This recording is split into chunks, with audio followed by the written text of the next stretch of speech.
Hi, my name is Terra Lumley. I live in Luck, Wisconsin on a 40-acre hobby farm with my family.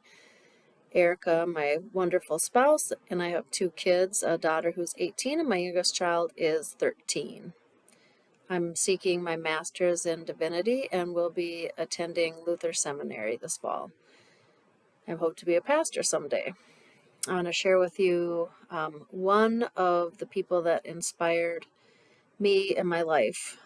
His name is Clarence Jordan, and he was a Baptist preacher and he studied agriculture as well. His intent eventually, he was a co-founder of a community farm called Koinonia Farm, and the intent was to farm in partnership and community.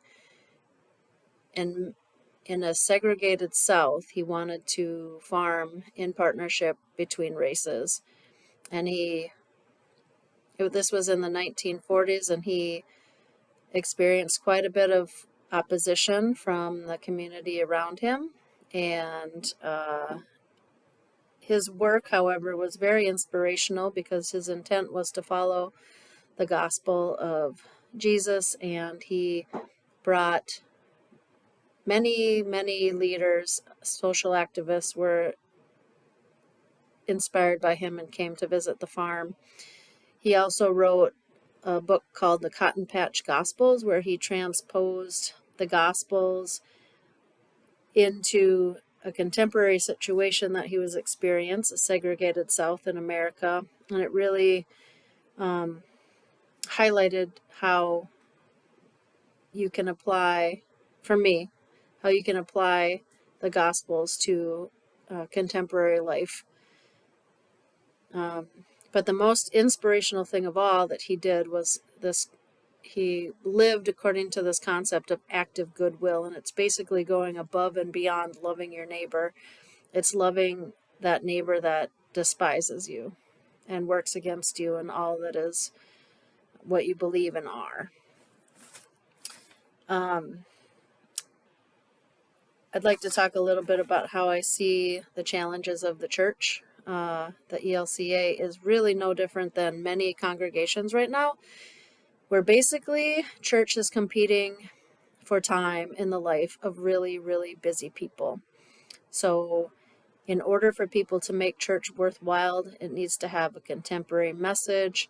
It needs to have a very strong youth mission. It needs to be some place that's warm, welcoming, where people want to spend their time. And some of the ways that I would address, some of the strategies that I would use to create that environment is having activities that are really intergenerationally focused.